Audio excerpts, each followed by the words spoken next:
मैं हूँ कृष्णलता।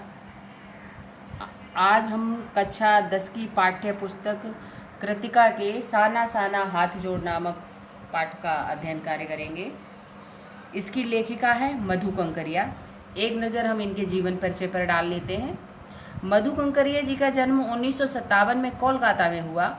उन्होंने कोलकाता विश्वविद्यालय से अर्थशास्त्र में एमए के साथ साथ कंप्यूटर एप्लीकेशन में डिप्लोमा भी किया। इनकी प्रमुख रचनाएं पत्ताखोर, ये उपन्यास है। बीते हुए, पत्ताखोर, बीतते हुए, सलाम आखिरी, खुले गगन के लाल सितारे, अंत में ईसु, कहानी संग्रह। उन्होंने अनेक सुंदर यात्रा वृत्तांत भी लिखे हैं। मधु कंकरिया की रचनाओं में संवेदना और विचारों की नवीनता मिलती है।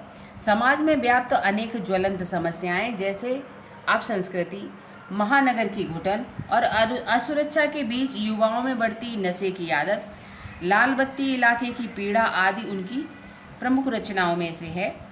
प्रस्तुत रचना इनका यात्रा वृत्तांत है, जिसका शीर्षक है साना साना हाथ जोड़। ये इनका एक तक का भ्रमण है, जिसके बारे में हम पढ़ेंगे।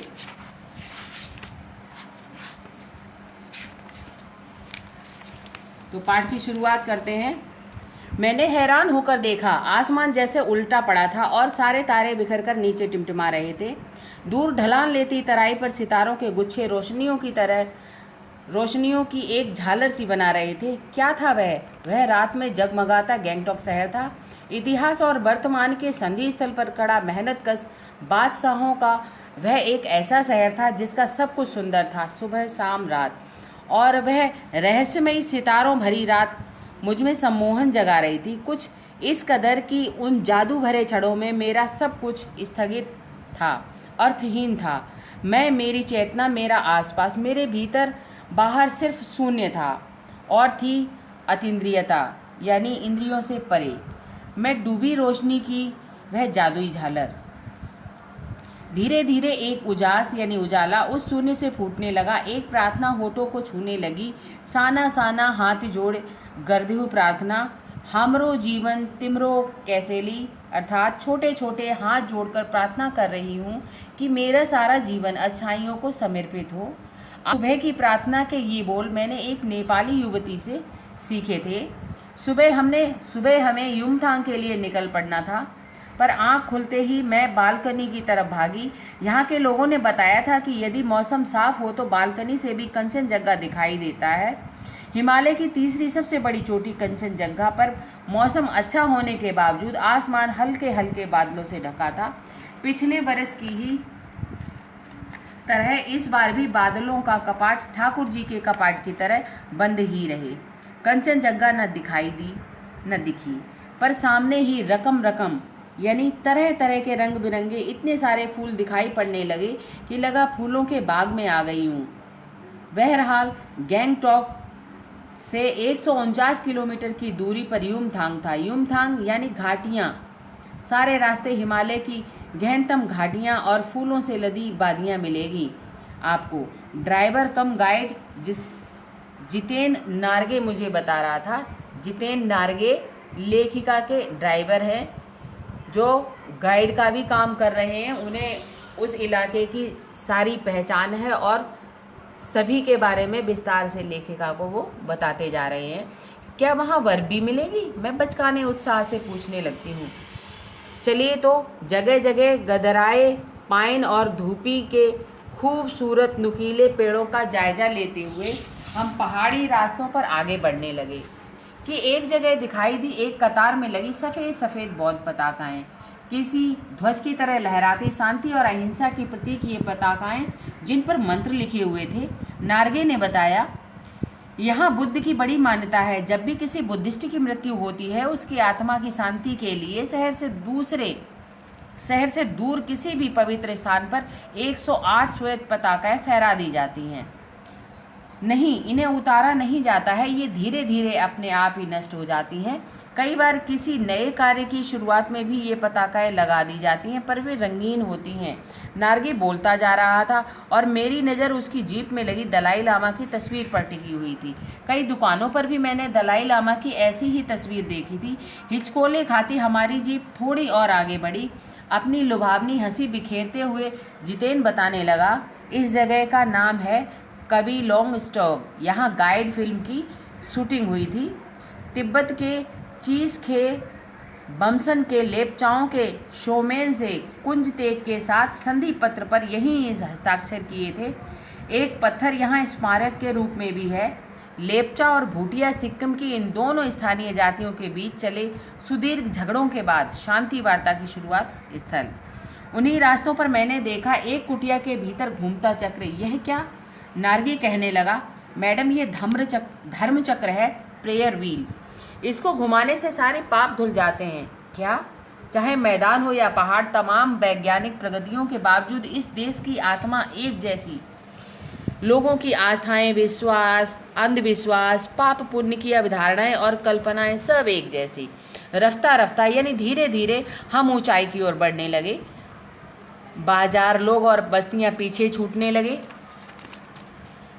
अब परिदृश्य के चलते चलते स्वेटर बुनती नेपाली युवतियां और पीठ पर भारी भरकम कार्टून ढोते बौने से दिखते बहादुर नेपाली ओझल हो रहे थे। अब नीचे देखने पर घाटियों में ताश के घरों की तरह पेड़ पौधों के बीच छोटे छोटे घर दिखाई दे रहे थे। हिमालय की अब छोटी छोटी पहाड़ियों के रूप में नहीं, वरन अपने विराट रूप एवं वैभव के साथ सामने आने वाला था। न जाने कितने दर्शकों, यात्रियों और तीर्थाटनियों का काम्य हिमालय, पल पल परिवर्तित हिमालय। और देखते देखते रास्ते वीरान सकरे जलेबी की तरह घुमावदार होने लगे थे। हिमालय बड़ा होते होते विशालकाय होने लगा। घटाएं गहराती गहराती पाताल नापने लगीं। वादियाँ चौड़ी होने लगीं। बीच बीच में करिश्मे की तरह रंग बिरंगे फूल शिद्दत यानी तीव्रता से मुस्कराने लगे। उन भीमकाय पर्वतों के बीच और घाटियों के ऊपर बने सकरे कच्चे पक्के रास्तों से गुजरते यूं लग रहा था जैसे हम किसी सघन हरियाली वाली गुफा के बीच हिचकोले खाते निकल रहे हों। इस बिखरी असीम सुंदरता का मन पर प्रभाव पड़ा कि सभी सैलानी झूम झूम कर गाने लगे, सुहाना सफ़र और ये मौसम हंसी। पर मैं मौन थी, किसी ऋषि की तरह शांत थी। मैं चाहती थी कि इस सारे परिदृश्य को अपने भीतर भर लूं, पर मेरे भीतर कुछ बूंद बूंद पिघलने लगा था। जीप की खिड़की से मुंडकी यानी सिर निकाल निकाल कर मैं कभी आसमान को छूते पर्वतों के शिखर देखती, तो कभी ऊपर से दूध की धार की तरह झरझर गिरते जल प्रपातों को, तो कभी नीचे चिकने चिकने गुलाबी पत्थरों के बीच इठला इठला कर बहती चांदी की तरह कौन बनी ठनी तिस्ता नदी को। सिलीगुड़ी से ही हमारे साथ थी ये तिस्ता नदी, पर यहाँ उसका सौंदर्य पराकाष्ठा पर थे। इतनी खूबसूरत नदी मैंने पहली बार देखी थी। मैं रोमांचित थी, पुलकित थी, चिड़िया की पंखों की तरह हल्की थी। मेरे नगपति, मेरे विशाल। मैंने हिमालय को सलामी देनी चाहिए कि तभी जीप एक जगह रुकी। खूब ऊंचाई से पूरे बेग के साथ ऊपर शिखरों के भी शिखर से गिरता फेन उगता झरना। उसका नाम था सेवन सिस्टन वाटरफॉल। फ्लैश चमकने लगे। सभी सैलानी इस खूबसूरत लम्हे की रंगत को कैमरे में कैद करने में मसलूग यानी व्यस्त थे। आदिम युग की किसी अभिशप्त यानी सांप से युक्त राजकुमारी सी मैं भी नीचे बिखरे भारी भरकम पत्थरों पर बैठ झरने के संगीत के साथ ही आत्मा का संगीत सुनने लगी। थोड़ी देर बाद ही बहती जलधारा में पांव डुबोया तो भीतर तक भीग गई। मन काव्यमय हो उठा, सत्य और सौंदर्य को छूने लगा। जीवन की अनंतता का प्रतीक वह झरना, उन अद्भुत अनूठे क्षणों में मुझमें जीवन की शक्ति का एहसास हो रहा था। इस कदर प्रतीत हुआ कि जैसे मैं स्वयं भी देश और काल की सरहदों यानी सीमाओं से दूर बहती धारा बन बहने लगी हूँ। भीतर की सारी तामसिकताएं यानी जितनी भी तमोगुण हैं और दुष्ट वासनाएं हैं इस निर्मल धारा में बह गईं। मन हुआ कि अनंत समय तक ऐसे ही बहती रहूं, सुनती रहूं इस झरने की पुकार को। पर जितेन मुझे ठेलने लगा, आगे इससे भी सुंदर नज़ारे मिलेंगे। अनमनी सी मैं उठी। थोड़ी देर बाद ही फिर वही नज़ारे, आँखों और आत्मा को सुख देने वाले।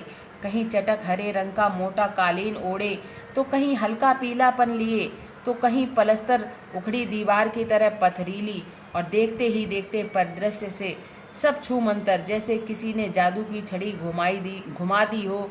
सब पर बादलों की एक मोटी चादर, सब कुछ बादलमय। शेष भाग हम अगले भाग में पढ़ेंगे। आज इतना ही।